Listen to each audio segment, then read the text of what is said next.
The war between Israel and Hamas has created a growing humanitarian crisis. People are trapped in Gaza, and many are trying to leave the territory to find safety.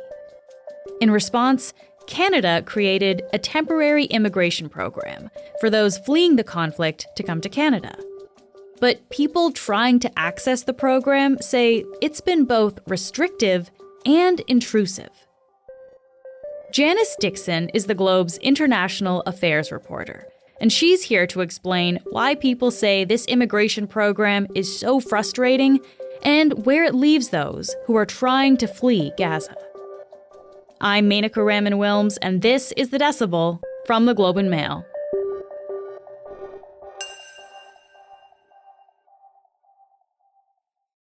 Janice, it's good to have you here. Great to be here. So what is the situation right now like on the ground in Gaza? The situation on the ground is dire. 80% of Gaza's population has been displaced. There are people sheltering in tents. There are communication blackouts, massive shortages of food, water, fuel, supplies. It really is a humanitarian catastrophe. The United Nations has been warning for some time now about unprecedented levels of acute food insecurity and hunger. And right now, there are more than 1 million people crammed into the south, into Rafah, which is near the border with Egypt. Wow. And this is basically because people have been kind of moving further and further south. Like, do people have, I guess, not a lot of options for where they can go? Exactly. So many people have moved south, avoiding the fighting, and because they've been told, move south, this is, a safe place to go. I think there are no safe places in Gaza, but for quite some time, this has been a place where people have sought shelter. Mm-hmm. And this is basically the very southernmost part of Gaza, kind of across the border from Egypt there then. That's right. And a few weeks ago, I spoke with a UN official who had spent some time there. He described people in tents sort of all over the street and on sidewalks, and people in the roads and having to share the roads with traffic, people lined up at water stations and carrying buckets for great distances. And yeah, a really terrible situation there. And I want to ask you, too, about aid getting to people, because a lot of people in Gaza really depend on aid from elsewhere. So for food, for medicine. What are some of the challenges of actually getting aid into that territory? So there have been a ton of challenges. Before the war, I know that there were hundreds of trucks per day that would be entering Gaza. That's humanitarian aid, but also commercial trucks. And that's also come to an end, which has put more pressure on the little aid that does get in.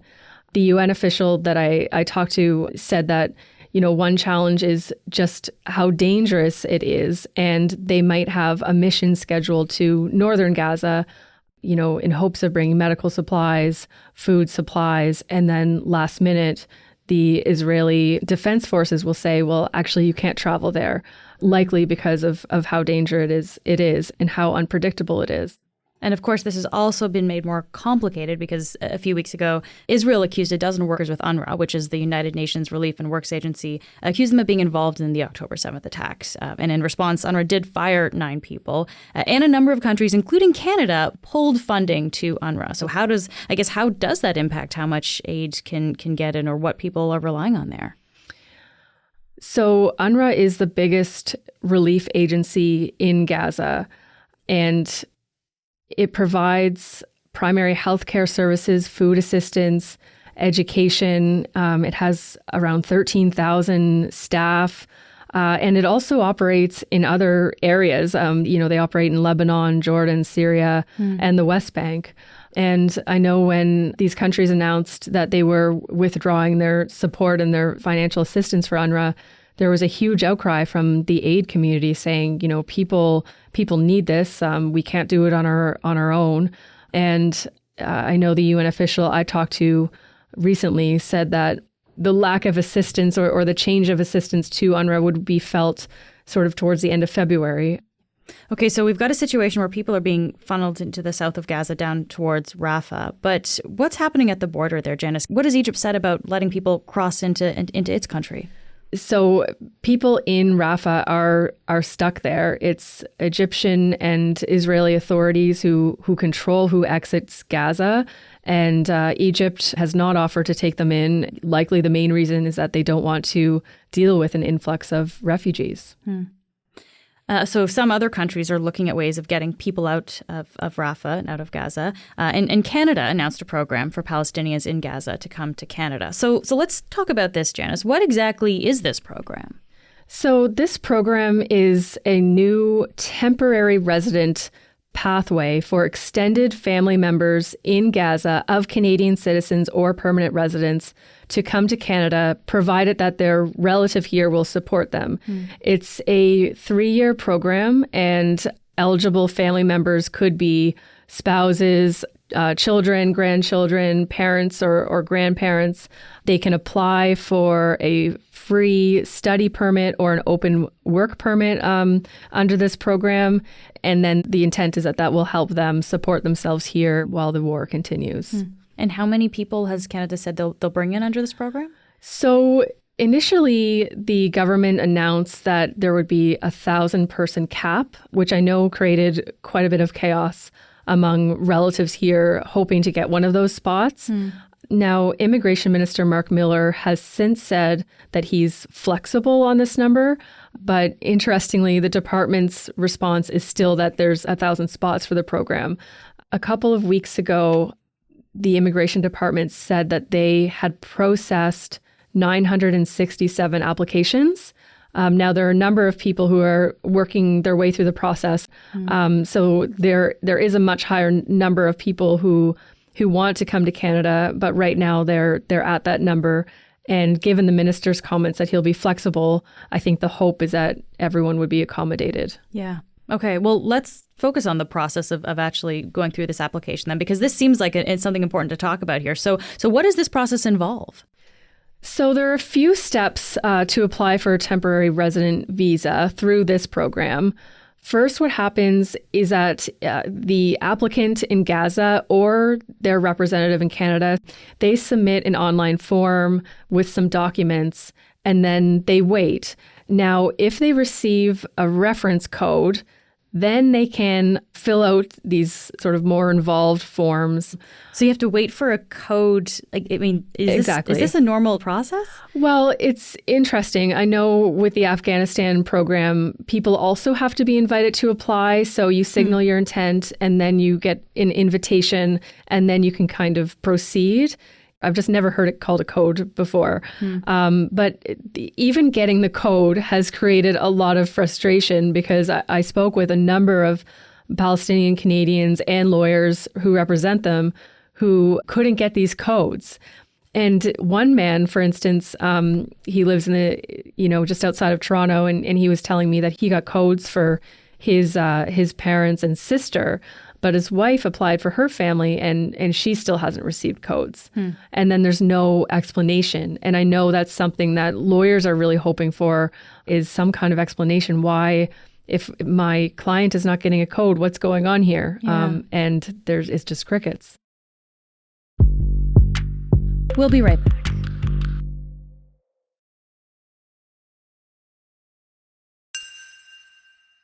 Okay, so first step is fill out this first part. If you get a code, then you can proceed to the next step, which is the application. So what does this part of the process entail? So this part of the process has received a lot of criticism, and this is where applicants are asked a range of questions, including if they have scars or injuries that have required medical attention, how they sustained them. They're asked for links to their social media accounts, previous work history dating back years, including the names of their supervisors, reasons for leaving the job, and any disciplinary issues. Some of those questions are challenging, and some people I've spoken to have said they're discriminatory or problematic, particularly asking about scars or injuries. But I think that it is really compounded by the fact that it's so difficult to retrieve these answers from relatives in Gaza who are, experiencing these communication blackouts, might not get online until 3 or 4 in the morning here. And then, the relative in Canada is not awake to have that back and forth. And then, of course, following what's happening there with with all of the bombardment and family members being displaced multiple times. So it's been very stressful for these people. Yeah. You said, they have to fill out injuries and scars requiring medical attention. That's a very specific thing. Also, like details about addresses and employment history. Is this normal, Janice? Is this process normally this complicated? I think there are a number of questions that have appeared in other immigration programs or on other forums. I spoke with 5 immigration lawyers, and none of them had ever seen applicants trying to flee a war zone being asked questions about injuries and how they've sustained them. And, the government has said that the form is part of its standard practice in crisis situations where the department does not have any kind of presence on the ground. And the department has also said that collecting this additional information on the forms allows them to conduct a preliminary screening security while they're still in Gaza, because ultimately they don't have any ability to do that. And of course, the application must have fees, right? There must be costs associated with this whole process. People do have to pay for biometrics. They have to pay application processing fees. I'm sure that some have paid lawyers. That's of course independent from the government's fees. And I spoke with a woman who said she spent over $2,000 on application fees related to bringing her family here.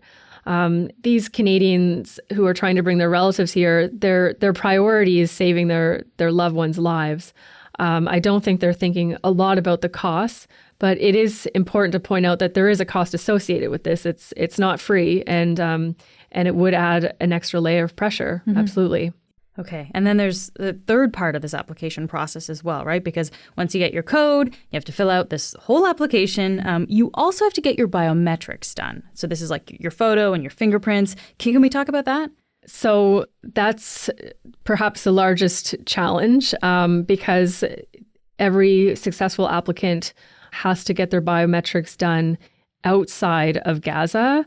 And that's where the holdup is now. There's a number of people who I spoke to who said that they received emails instructing them to proceed to that step, but they can't. They're just, they're stuck in Gaza. They can't get it done there, and then they can't get out. I know Immigration Minister Mark Miller made some comments last week about some frustration around what's happening with officials at the border and people who his department provided names to cross and get these biometrics done, and they were prevented from crossing. So there are elements of this that are totally out of the Canadian government's control, absolutely. And some of the lawyers who I spoke with also acknowledged this. But the government did make this promise of reuniting these families and having people go through this process. I think their expectation is that their exit would be facilitated, and that's where the frustration is growing now. Yeah. Yeah, so it sounds like, as you say, frustration is certainly brewing.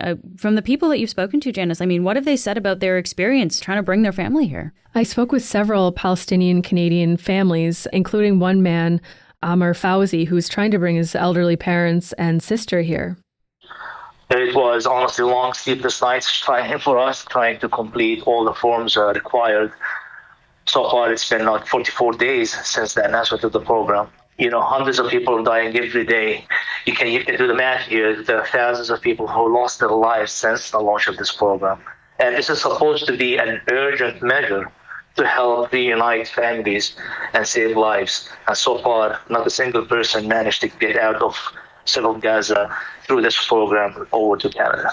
And when he asked his parents about their address, his mom just broke down in tears because they've moved 17 times. Even the morning that I spoke with him, he said he had talked to his parents earlier that day, and they had moved again because a missile had struck a building nearby. I spoke with one woman who said, she's trying to bring her sister's young kids and her husband here to Canada. And in the meantime, they're just living in a tent.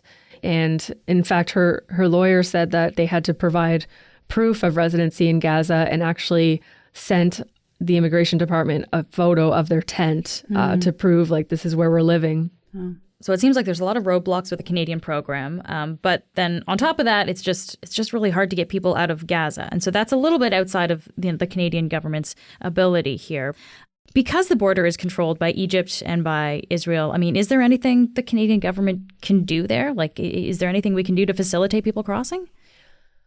There likely is some diplomacy that can be done there, for sure. And you would think that some of that work would have been done before the program was announced. I don't have any insight into what those conversations were or if they took place, but I would think that that would be a priority now for certain. And just to be clear, has anyone made it to Canada through this current program to bring Palestinians to Canada? The last I heard was that nobody had arrived yet under that program. Okay. Canada, of course, does have a history of bringing people in during times of conflict. I'm thinking in recent years, of course, of Afghanistan and Ukraine. And I know you've covered both of those extensively too, Janice. So how does this attempt to help people from Gaza come to Canada, how does that compare to those other examples? Well, it's quite a bit more restrictive. And that's the main point I heard from many lawyers who I spoke to about this. So with the program to reunite family members with their relatives in Gaza, of course, it's capped at 1,000. For the government's program to bring Afghans who had worked for the Canadian government's military and diplomatic mission in the country, as well as Afghans who were deemed particularly vulnerable to Taliban persecution, the government brought over 40,000 Afghans here. And under the program to support Ukrainians fleeing Russia's invasion of Ukraine, more than 200,000 Ukrainians have arrived here, and more than 900,000 applications have been approved for that particular program. So there are very stark differences here, even just looking at the numbers. How have federal officials responded to this, Janice? It sounds like there has been some criticism, some frustration here. So Immigration Minister Mark Miller, how has he responded to this? Well, he expressed frustration last week because a list of people who are related to Canadians were prevented from leaving. And so, of course, the Canadian government has no control over that border. But he obviously was under the impression that if people had been approved for travel onward to Canada, they would be allowed through there. I'm sure there'll be some diplomatic efforts underway to try and help these people get across. So just lastly here, Janice, I mean, assuming that eventually some Palestinians are able to get to Canada, the government is offering this 3-year temporary visa. But what about after those 3 years? What are people's options? Well, it's a great question. And I think it's one that family members of Palestinians living in Gaza and applicants are already thinking about, because, of course, no one wants to leave their home. No one wants to be forced to leave their home. And they're considering this to be temporary. I think many people are considering this as a temporary solution. And they want to be able to return eventually and sort of have that guaranteed. You know, I spoke with one man who said that his siblings have kind of resigned to the fact that they likely wouldn't return. But his parents are thinking, yes, of course we would return, right? And he said it's really heartbreaking, this question of being able to return home after everything is over. Janice, thank you so much for being here. Thanks for having me. That's it for today. I'm Menaka Raman-Wilms. Michal Stein produced this episode. Our producers are Madeline White, Cheryl Sutherland, and Rachel Levy-McLaughlin. David Crosby edits the show. Adrian Chung is our senior producer, and Angela Pacenza is our executive editor. Thanks so much for listening, and I'll talk to you tomorrow.